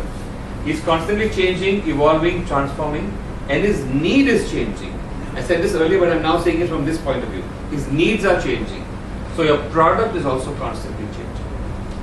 If you are creating brands and products for your consumers' needs are changing. You need to be changing. Okay. And this classic question that all of us who did our MBAs and read Kotler, what business am I in? That thought itself is changing. Yeah? Like I said, think mobile phones. What business was mobile phones into earlier? Initially they were in the communications business. Today this is not enough. Now they are in the entertainment business. iPhone or an Android S3, S4 are not in the communication business at all. I mean, it's almost all right if you couldn't make a phone call with them. Isn't that right? In fact, it's far better to carry around a small Nokia with a little torch in your pocket which will make better calls than them and have these little fancy things because they are in the entertainment business. Yeah. It's like this incredible watch that I wear. For the life of me, I can't tell the time on this watch. Because the hands are silver, the dial is silver, the whole bloody watch is silver. So I have to tell the time, I have to do like that, and figure out what the time is. Which tells me that I'm running short of time. Okay, but you understand what I'm saying? This whole notion of what business am I in, that is also changed. The consumer and his need is not static. Okay? So let's define consumer. So he who makes the tipping decision is the consumer. And I have defined what I mean by tipping decision. But he who makes the tipping decision is the consumer, and I've written it may well have nothing to do with the actual product. Let me give you an example from our own research. This is a live example, and you may not have difficulty believing it live. Husband and wife buy a refrigerator. They go through the feature list in the shop. They argue back and forth, all keeping the cost in mind. Finally narrow down to 2 models and 2 brands. finally they decide to choose the blue one because it matches the curtains. Whoever took that final tipping decision is the consumer. Nothing to do with the refrigerator. Nothing to do with the refrigerator. And this happens all the time, every day. I myself have bought refrigerators by size. All I had was a measure tape. It has to fit into this much. You know, how much you have baff inside, puff inside, cooling inside, nothing. Okay. But however strange this may sound, this happens every day. Whoever took that decision is the consumer. He is the tipping decision. Okay. The actual consumer is not always evident. You look at paints as a category, classically believed to be the male domain of, it's actually the females who choose the brands. That's why you look at paint advertising, and we've been associated with Asian Paints for the last 20 years. It all started with advertising to men. Today, all the advertising talks to only to women, right? Because people have come to realize the women remember brands far better than men do. Cement. You look at cement advertising. It's all about nice, soft homes, etc., etc. All feminine. Medicine. Who do you think buys medicine? Females or males? Males buy medicine. Men's shirts. Who do you think buys men's shirts? That everybody. Okay? So the actual consumer is not always evident, not always obvious. So when you would start your business and you look at consumer kaun hai, the consumer is not always obvious. So we need to define the consumer from his perspective, not from our product's perspective, and this is critically important. Most of us as entrepreneurs become entrepreneurs because we know how to crack this one product or crack this one service or crack this one offering. And because I can make it, people will come and buy it. Completely wrong. Okay? It's the other way around. We often ask the wrong question. We ask, I've got this great product, who will be my consumer? And we should be asking, the consumer has this need, what's the best product I can make for him? You see the distinction and you see the difference? And you ask yourselves honestly, how many of you all have made a product from this perspective? Chances are not many. From the first question comes struggle. I make the product and now I'm trying to figure out how I will sell it. And from the second one comes success. Because there's already a need and I'm making a product to satisfy a need. Look at examples like the vacuumizer and parachute light. Examples of products that the company made because it could. Consumer didn't have a need for it.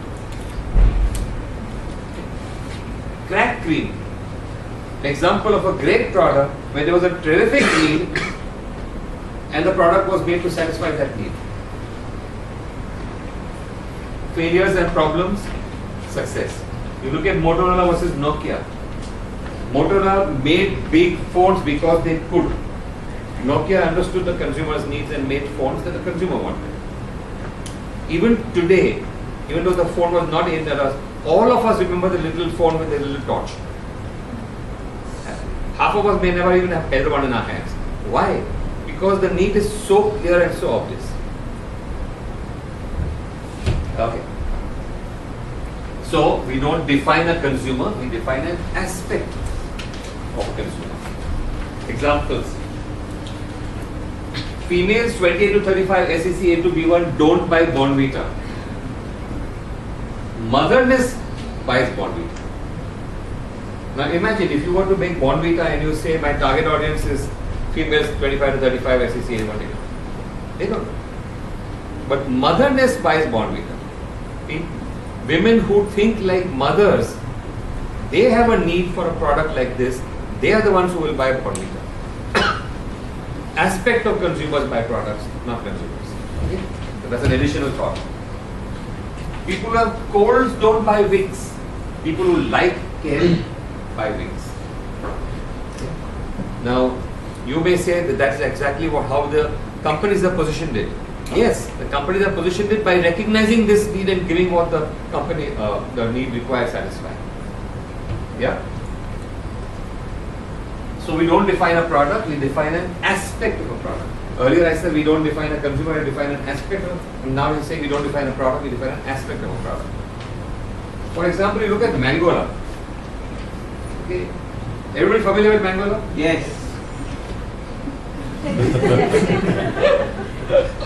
Okay, he likes Mangola, so we can sort of establish that. Okay. Until you lose a little bit of weight, people will believe that you like Mangola. Okay. So when you drink Mangola, what are you drinking? Are you drinking a soft drink? Probably not. Are you drinking mango? Yes. Yes. So all sorts of things like that. Do you believe you are drinking mango? Yes. He likes mango.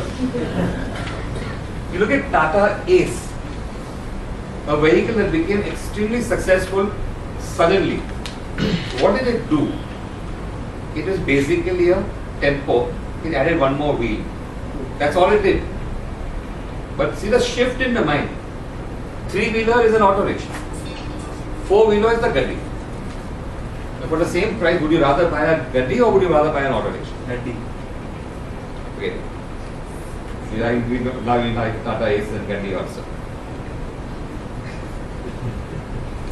Okay. So you got what I mean? We don't define consumer, we define aspects of consumer, we don't define product, we define aspects and attributes of product. You were asking me over there. You don't always define the product, you define an aspect of it, an attribute of it. Yeah? And when we miss the subtleties like these, then we have problems. For example, click tobacco substitute. Never worked. It was a substitute for smoking. Never worked. Why? Because people smoke for emotional reasons and for emotional inadequacies. They don't smoke for tobacco.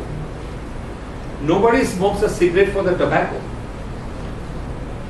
I hope everybody is clear about that. They smoke a cigarette for all sorts of emotional issues, not for the tobacco. Bilkul. Cadbury's launched Bilkul. We did a lot of research for this. Bilkul was a chewing gum in small form, little tiny pieces. Okay, big problem. It had to close down. Gum is a cool product. Why would people have gum? Because it makes you look cool. However, Bilkul was sold in pan shops looking like gutka packages, not cool. So when you miss the subtleties, then you have real problems. Like examples of products that shut down. And all this happens for one critical reason alone, that is, we have not understood our consumer enough. You know, so you sometimes get trapped in the terms we use. Somebody asked me earlier about the B2B, B2C, customer, consumer. He's my customer, but that fellow is a consumer. Consumer, customer, supplier, dealer, boss, wife, child, friend, they are all consumers. And we need to think about them in the same way, and for today we use the terms interchangeably because everyone is a consumer, because everybody is consuming what the other person is putting out. As you are consuming what I am putting out, right? You are consuming the product and the service called Whisky. Each one is consuming it differently because the perception in each of your minds is different. Therefore, my brand is different in each of your minds, and I can only hope that the core attributes of my brand are common across you.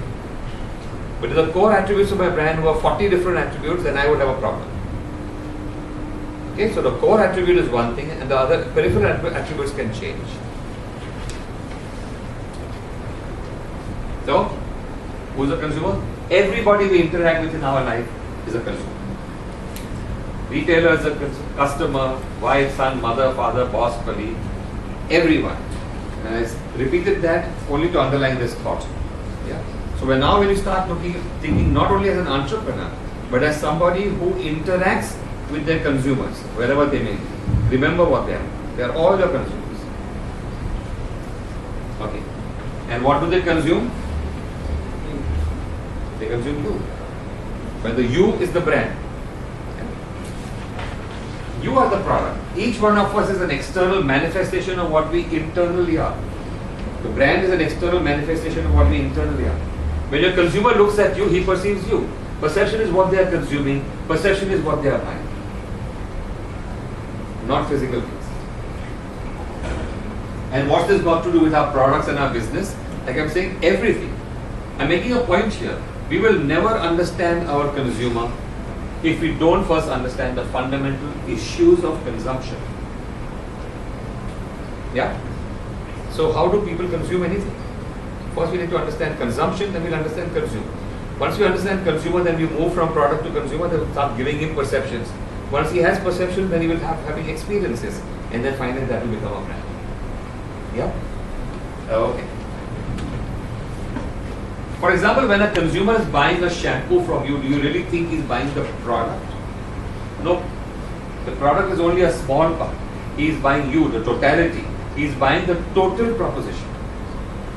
So, Popat-Lal shampoos are not going to make too much of a difference against Head and Shoulders or Pantene or whatever else, because there is no totality. So when I'm buying Head and Shoulders, when I'm buying names of shampoos, L'Oreal or whatever, I am buying the totality of perceptions that I have, not only that one thought. I'm not at all buying the shampoo. He is buying the totality of perceptions he is faced with, only one element of which is the product, the physical product, and often not a very important element either. And I keep on saying this because we keep on thinking that the product is what we are in the business of. We are not in the product business. We are in the brand business. I'm saying this is critically important because we believe the product is what we are selling. But people don't buy products. What do they buy? Brands. And why did I know yours will be the loudest voice over there? Experience. You're almost there. You're almost there. Okay. How are we doing on time now? Now that there are no life-threatening questions? Are you okay? But it's also looking a little... You're doing okay? Should I thunder along faster? Should I answer some questions? Yes. Non-life. Again. Did you see the way he shook his hand and said no? Pardon? I said in the end. Okay. But somebody else said something just now? You should, because it breaks the pattern. Okay. So, even though he's saying no, we are saying yes. So, if there are life-threatening questions, we'll handle them. Important ones. Okay. So, like I said, brand is equal to perception. Brand is a mental construct of a set of offerings of which the product is only a small part. Indeed, you are the biggest part. I am recapping and re-underlining this. Yeah. And it's actually more complex than that. How should the consumer be perceiving you? Through what he hears, through what he sees, these are only the external inputs. So oftentimes we see that the brand and the logo are the things that people, you remember the swoosh, you remember his t-shirt, you remember all of those kind of things. But they too are very small elements. Significantly, they are perceptions contained in a box in his mind, made up of his earlier life, his earlier experiences, earlier beliefs, etc. A whole lot of stuff that makes him what he is. So remember what I said earlier? Brand lives in the mind of the consumer, but each consumer has his own life story. Which is why some people buy iPhones and some people won't buy iPhones. The people who buy iPhones, their life story is similar. People who buy Nokias, their life story is similar. People who buy one set of brands, their life story is similar. People buy other, their life stories are similar. So when as entrepreneurs we create brands and products, we need to be, and when we start defining our consumers, we need to start thinking about the types of people we'll be talking about, not only their demographics. Yeah. So given the exact same proposition, two different consumers will react differently. Why? Because each one's boxes are different. If we don't get this point, we'll think our rational arguments will be accepted by both in the same way. This young lady was asking me about rationality, and I was telling her that all decisions that are made are non-rational. Forget most, I'm saying all are non-rational. Because if the decisions were rational, then there would be only one conclusion. Okay, so we are all different people, we are all different. So the important takeaway over here is that people are not rational creatures. People don't use only the logical part of their minds, but a whole lot of other senses. So when you create brands and products, register this. I'm saying we see this in everyday life too. Two people looking at the same thing, thinks different things. Standing on a hilltop, one says, wow, what a sunset. The other one says nice, but what time's dinner? Okay. You perceive the same stimuli, but process them different. Right? Okay. Okay, one or two questions now would be nice. So perceptions are not rational or not linear. So too our offerings are not rational and not linear. And here I pause and say that there are many people in the consulting business who want to do it, who think that everything is very rational. It is not. Your clients are also not rational. That young lady over there asked me this question about her clients being different. Clients are not rational. Okay, clients are also non-rational. They are operating from their perception of what they think is rational. So we say shampoo X that makes hair stronger, but what we are putting out is a much larger package. Shampoo, for example, we can say it makes your hair stronger, but what we are putting out is shampoo X makes strong hair, which is equal to less breakage, equal to less fall, equal to better grooming, equal to better looks, better boyfriend. You see what I am saying? One proposition can be taken into all of this.